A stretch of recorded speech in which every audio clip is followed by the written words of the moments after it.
నేను చెబుతూ ఉంటాను మీలో ఎవరైనా రాయండి అన్నారు స్వామి వివేకానంద. అది 1897 సంవత్సరం ఏప్రిల్ నెల. వివేకానంద స్వామి అలంబజార్ మఠంలోని పెద్ద గదిలో సన్యాసులు, బ్రహ్మచారుల మధ్య కూర్చొని ఉన్నారు. రామకృష్ణ సంఘ ఆదర్శాలు, అది పని చెయ్యాల్సిన విధి విధానాలు, మఠంలో నివసించే బ్రహ్మచారులు, సన్యాసులు పాటించవలసిన నియమ నిబంధనలను తాను చెబుతూ ఉంటే వారిలో ఎవరినైనా వాటిని రాయమన్నారు.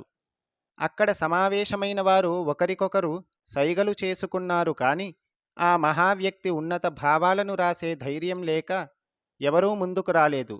ఆఖరికి ఒక యువకుడు లేచి కలము కాగితము పట్టుకొని వచ్చి వ్యాస భగవానుడి వద్ద గణేశుడిలా కూర్చున్నాడు.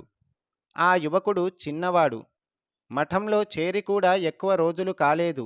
అయినా మహాప్రజ్ఞాఘనుడైన వివేకానంద స్వామి యొక్క శక్తి సమన్విత సందేశాలను ప్రపంచవ్యాప్తం చేసే ప్రక్రియలో ఆయన మాటలను కాగితంపై పెట్టడానికి సాహసించాడు.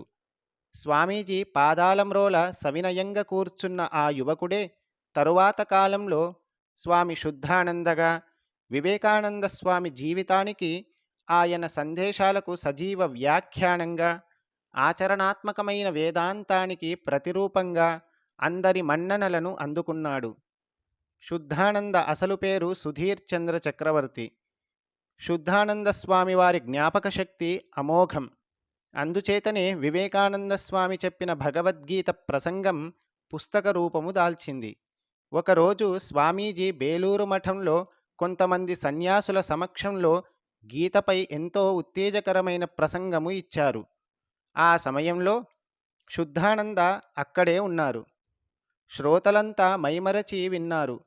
కొన్ని రోజుల తరువాత స్వామి ప్రేమానంద అడగ్గా శుద్ధానంద ఆ ప్రసంగాన్ని యథాతథంగా రాసి ఇచ్చారు.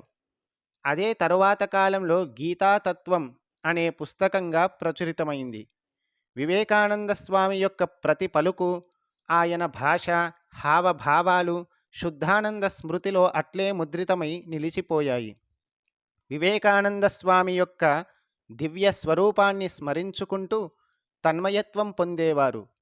గీతా ప్రవచనం చేసే సందర్భంలో వివేకానంద స్వామి రూపాన్ని శుద్ధానంద మాటల్లోనే విందాం.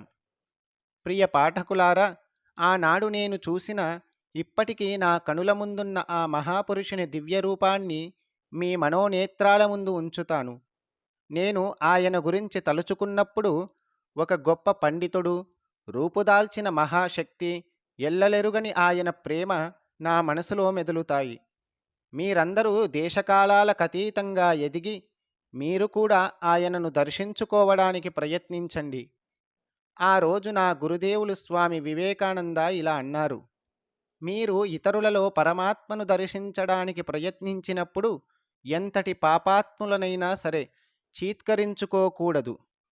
ఎంతటి పాపాత్ములనైనా సరే చీత్కరించుకోకూడదు అనే మాట స్వామి వివేకానంద చెప్తున్న సమయంలో వివేకానంద స్వామి వారి భావ ప్రకటన నా హృదయంలో అట్లే నిలిచిపోయింది. ఆయన ప్రేమ ఉప్పొంగి వందల కొలది ప్రవాహాలై పారుతోందా అన్నట్లుగా తోచింది. ఆయన ముఖంలో ఇసుమంతైన కాఠిన్యం కానరాలేదు.